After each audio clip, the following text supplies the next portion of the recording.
Hello mga beshi, meron nga palang liga sa amin kaya naman manonood nga po kami ni Mama. Malapit na nga din yung piyesta sa amin kaya naman inaayos na nga din yung stage. Ang haba na nga din pala ng buho ko mga beshi, napansin ko nga lang sa video na to. Second game pa nga po yung panonoorin namin, maaga nga lang po kami kasi nagkakaubusan na ng upuan. Bago nga po kami pumasok ni Mama sa loob, umorder nga po muna kami dito ng kimchi rice. Nauna na nga pala dito yung pinsan ni Mama.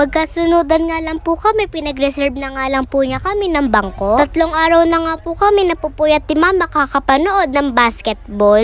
Nung unang nanood kami, kasama nga namin si Atina. Ayaw na nga niyang sumama ngayon dahil madaming tao at sobrang init. Sobrang init kasi kapag napuno talaga yung gym na to.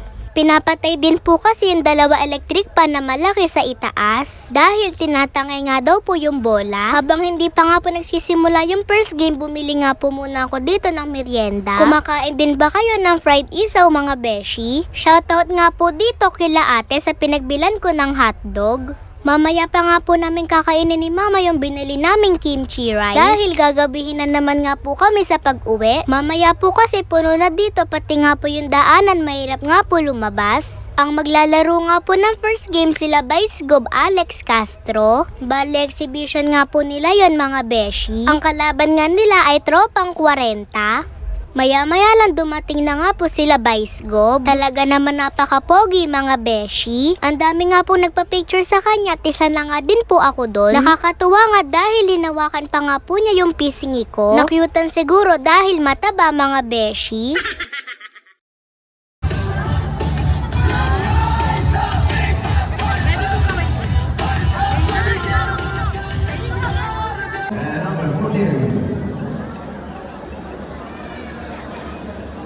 Mercado. Ayan din ang pala. Kay Ice Ball Alex Castro.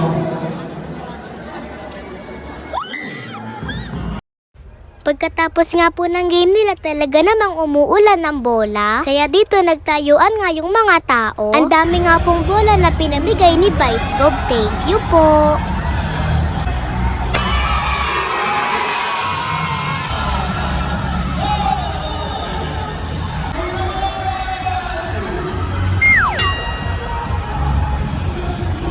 Bali ang maglalaban nga po Kamyas versus San Juan.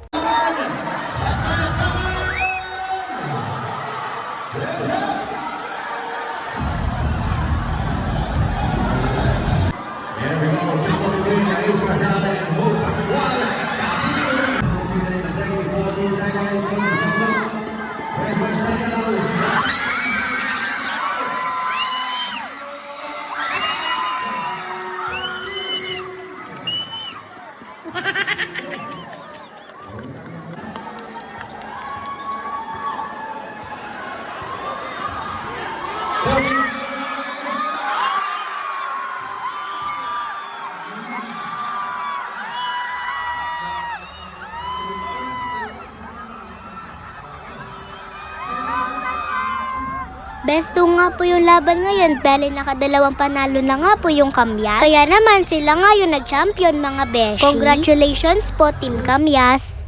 Yun lang, salamat sa panonood. Bye-bye mga beshi.